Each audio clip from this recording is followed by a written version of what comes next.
Te adoramos, Señor, en esta hora, Señor. Padre, Señor, Dios mío, reconocemos, Dios mío, tu soberanía sobre nuestras vidas, Señor. Señor, Padre eterno, hoy, Señor, Dios mío, te voy a exponer tu palabra, Señor. Pido la asistencia de tu Santo Espíritu, Padre eterno, entendiendo que soy barro, Señor, y que fuera de ti, Señor, nada puedo hacer, Dios mío, Señor. En esta hora, Dios, te pido, Señor, por cada uno de los que estamos aquí, Señor, que podamos tener un corazón, Dios mío, dispuesto, Señor, a escuchar lo que tú tienes para cada uno de nosotros, Dios. En el nombre poderoso de Jesús, Señor, recibe toda gloria y toda honra. Amén. Pueden sentarse. Vemos que a través de la historia, las profecías bíblicas nos iban ilustrando progresivamente los planes de Dios. Y los planes de Dios era de traer un redentor al mundo, a nuestras vidas. Y desde el principio estaban los planes, el Señor se revela en el Génesis, en el capítulo 3, versículo 15. Dice que pondría enemistad entre la serpiente y la simiente de la mujer, hablando de que derrotaría los planes de Cristo, enviando a su hijo. Y podemos encontrar en el libro de Isaías, en el capítulo 7, versículo 14, nos habla de que el mismo Señor nos daría señal de la llegada de ese redentor. Dice que nacería de una virgen y que su nombre sería Emmanuel, que quiere decir Dios con nosotros. Y más adelante en el capítulo 9 nos habla de las características que tendría este redentor. Dice que se nos daría dado un hijo y que su nombre sería admirable, consejero, Padre eterno, Dios fuerte, Padre eterno, príncipe de paz. Hablando de las características de este rey que vendría a salvar nuestras vidas. Y más adelante tomé el libro de Isaías, porque el libro de Isaías tiene muchas profecías acerca de la venida de Cristo, así como tiene muchas de su primera venida, también tiene de su segunda venida de Cristo. Y todos sabemos que Dios venía lidiando con un pueblo rebelde. Todos sabemos que este pueblo era de dura sed, dice la Escritura, y que hacían lo que mejor les parecía.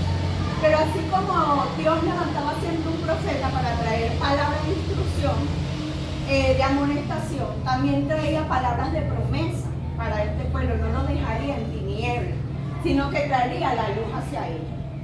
Y en el capítulo 53 de este libro de Isaías también nos habla de lo que sufriría este redentor a causa del pecado.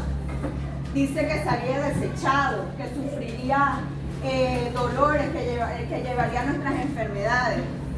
Y al pasar el tiempo, aproximadamente pasaron como 700 años, cuando se cumplió todo lo que venía hablando el Antiguo Testamento de esa venida de ese redentor. En Primera de Mateo nos dice la Escritura, a partir del versículo 18, que María concibió del Espíritu Santo y se le fue revelado a José su esposo que María había engendrado del Espíritu y que llamaría a este niño Jesús, que sería salvador de su pueblo, de pecado.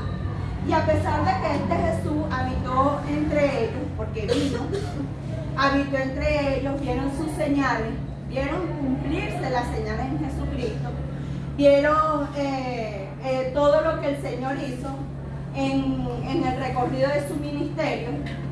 A pesar de eso, no lo recibieron, lo rechazaron. Vino y lo rechazaron. Esto lo podemos encontrar en el capítulo 1 de Juan, el versículo 11. Dice la Escritura que vino, que a lo suyo vino y los suyos no le recibieron. Vino al mundo y lo desecharon. Pero en el versículo 12 nos dice que a todos los que le recibieron, a los que creen, le dio la potestad de ser hijos de Dios. Amén. Y ese es usted, soy yo que le voy a decir. Amén. Y que les cuento, mis hermanos, A pesar de todo lo que ellos vieron, siempre hubo una advertencia, pero ellos no la vieron, no la quisieron simplemente. Pero ahora hay una advertencia para usted y para mí. Hay una advertencia. Y es que el Señor dijo que volvería. Y Él viene. Amén. Y en el capítulo 24 de Mateo, vemos que los discípulos le preguntaban al Señor Jesús, pero ¿cuándo serán estas señales de tu regreso? Y ahí nos da una lista, mis hermanos, una lista que hoy en día vemos que se está cumpliendo. Dice que vendrán muchos en su nombre, diciendo yo soy el Cristo, que habrá guerra, rumores de guerra, que habrá peste, hambre, que se levantará nación contra nación, pueblo contra pueblo, que seremos perseguidos, que seremos traidores, habla hasta de que seremos traicionados, que nos entregaremos unos a otros, habla de que el amor de muchos se enfriaría. Y mi hermano, realmente yo creo que una de las señales que más vemos hoy en día es de la falta de amor.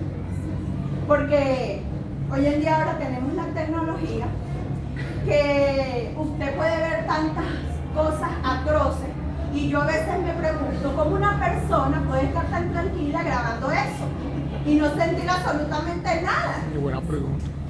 Entonces yo decía, Dios mío, las señales, y a lo mejor usted dirá, no, pero esas señales ya vienen repetitivamente, ya como que, porque muchas veces tienen al Señor como que no va a venir. Y la iglesia es una de esas. Entonces, pero hoy en día vemos unas señales más palpables, aún en el tiempo. Más abajo dice que el tiempo será cortado. Mis hermanos, yo siento que yo me acuesto ahorita y ya abro los ojos y ya es de día. Y siento que no he descansado nada. Pues esa es una de las señales que más se palpa y es el tiempo, mis hermanos, es el tiempo. Y hay una advertencia, sigo yo con la advertencia porque el título de mi mensaje es Hay una advertencia. Hay una advertencia para usted y una advertencia para mí. Ese pueblo tuvo una advertencia en el Antiguo Testamento. Te estoy hablando de que pasaron 700 años, mi hermano. Pero el pueblo no lo quiso, lo rechazó. Pues ahora usted y yo lo hemos recibido. Amén. Amén. Ahora yo le digo a ustedes, mis hermanos, aférrate a lo que tienes. ¿Qué tenemos? ¿Qué es lo que tenemos? Vamos a irnos al Apocalipsis 22:12, que dice: He aquí yo vengo pronto y mi galardón conmigo, para recompensar a cada uno según sea su obra. Para recompensar a cada uno según sea su obra. Y empecé diciendo de que retén lo que tienes, que nadie tome tu corona. O sea, hay una recompensa para nosotros. Y dice aquí, a cada uno según sea su obra. Y Efesios 2:10, como decía la madre Eliana, dice la escritura que somos hechuras en Jesucristo para toda buena obra. Para toda buena obra, no hay excusa. Pablo le decía a los tesalonicenses, ahí le decía cuáles eran las instrucciones que debían hacer ellos antes de que llegara Cristo. Porque sabemos que esta carta se la escribía a Pablo a los de Tesalónica, porque ellos querían saber cuándo era la venida de Cristo. Pero Pablo les decía que vendría como ladrón en la noche. O sea, que no temieran, que esperaran haciendo lo propio, porque ya no éramos hijos de tinieblas, sino de luz. Y esa luz alumbra hoy a usted, me alumbra a mí. Llegó, nos sacó de las tinieblas, ahora estamos en luz. Amén. Pero hay instrucciones, mis hermanos, hay instrucciones.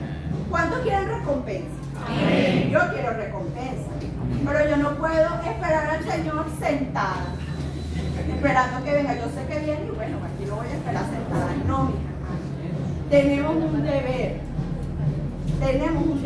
para ser recompensados. Y Pablo le decía también a Timoteo le decía que predicara la palabra en tiempo, fuera de tiempo, hablándole que no importara las circunstancias, porque sabemos que Pablo escribe esta carta porque en aquel tiempo eran perseguidos, y bueno, nosotros estamos afortunados, porque realmente en otras naciones vemos cómo son perseguidos los cristianos, y hasta la muerte. Y nosotros que somos privilegiados, que aún podemos llevar la palabra, que aún podemos, mientras el mundo allá afuera se pierde, nosotros tenemos el conocimiento y no estamos haciendo absolutamente nada. No estamos haciendo absolutamente nada. Y yo hoy te digo, cumple tu ministerio. Como le decía Pablo a Timoteo. Espero que se ubiquen ahí, en 2 de Timoteo 4.